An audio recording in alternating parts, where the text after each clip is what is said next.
Now, Eva Pages-Oliver from Perth, Australia. She wrote to us and said, this might be a dumb question to put out there for some, but can someone explain the purpose of a dual DI tank? She has a single, right? She also has a Flow Red, by the way, but she actually pulled this out for cleaning her windows at her own home. What's Flow Red? Flow Red is a RODI system, reverse osmosis DI system. Yeah, good question. Thank you. So it's probably better, rather than saying what's the advantage of a single DI tank, is to say what's the difference between, oh no, she said what's the advantage of a dual DI tank. Yeah, so what's the difference?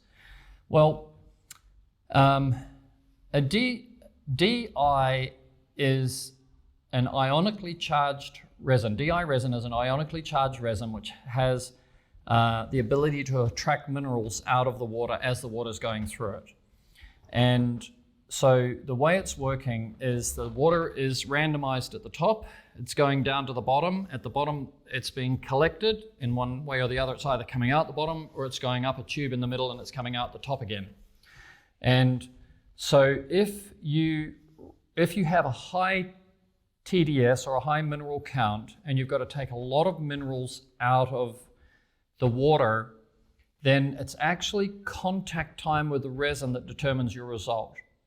So if you have a high TDS and a slow flow rate, then you can take a lot more minerals out of the water. And if you have a low TDS and a high flow rate, you can manage that. But if you have a high mineral content and you're trying to have a high flow rate, then you may not have enough contact time in one tank. So that's where you can have a second tank. And then you've got contact time through the first tank, contact time through the second tank, and you can have a higher TDS at source. So the way to know whether that's what's happening is to determine the flow rate that you like. I know with the radial brushes, we like half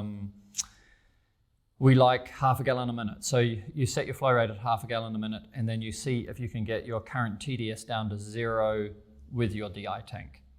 Now, if it doesn't come down to 0, then you would say, get a second DI tank and it'll come down to 0 in most cases. The worst case is it doesn't come down to 0 with 2 of our DI tanks, which is half a cubic foot but together. Then you would, in America, for example, you'd go to Culligan's and rent one of those massive tanks which has got 1 cubic foot in it, and just rent those and lease them and take them back, and they give you another one like that, because then you have 1 cubic foot to take out whatever TDS it is, right? Because it's contact time. The second reason, let's say that one DI tank does take out your mineral content and take it down to 0 at the flow rate that you choose. Well, the problem with DI is that there's no indicator that the ionic charge is exhausting, right? So it just exhausts at its own time, right? And there's no predictability, because you could be cleaning windows in areas where the water is a different TDS, has a different mineral contact. You could be going one side of town and it's lake water, another side of town and it's coming out of the ground from an aquifer, and one could be TDS 100 and one could be TDS 400. But you could check. You could use check it, right? You can check your TDS. Yes. So you can know that your TDS has failed with Check It, and Check It is designed for DI users. Good. Check It looks like this. So this is, thank you, Martin. You're welcome. This you can mount, if you're a DI only user, right, you can mount this under your brush and you can just press the button and it'll just read the TDS of the water in flow, and it only stays on for 5 seconds. So it doesn't use the battery up very quickly. And that way you can know that your TDS is okay on a continual basis. So that's one way, right? You don't want to change it when you're working, right? You don't want to change it. And you don't want to run out while you're working, right? Yeah. So this tells you you've run out, but that's not your ideal. That stops you working.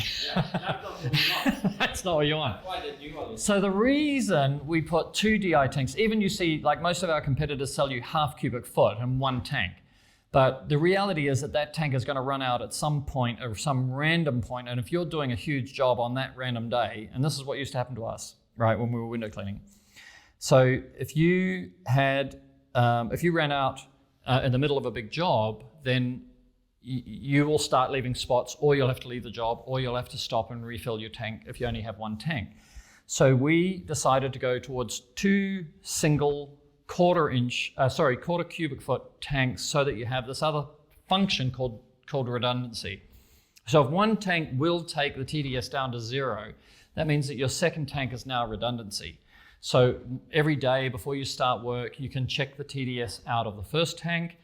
If the TDS is still 0 out of the first tank, the second tank's not going to do anything, so it's just basically sitting there with the water going through it in a redundant form. So nothing will happen to that? Nothing will happen until this first tank starts to exhaust, Okay, makes sense. right? Yeah. And depending on the resin, so there's three resins, right? 50-50, 60-40, and 65-35, which is a difference between cation and anion balance, which is for soft water going through to hard water, to take out more calcium, magnesium if you're in a hard water area.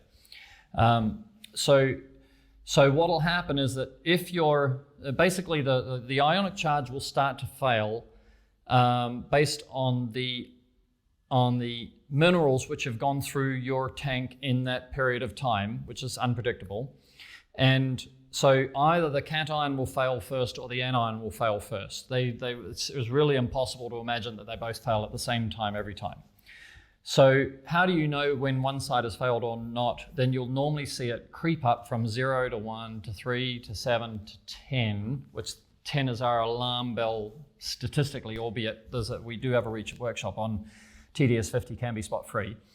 And so you basically, if you let it run, the first tank run, and you have your second tank as redundancy, then, okay, it's creeping up to 10 to 20, then the second tank is starting to cut in, right? So let's say the cation is failed, so now the TDS is creeping up, then the cation in the second tank is starting to work, right? So now you have your second tank running as redundancy.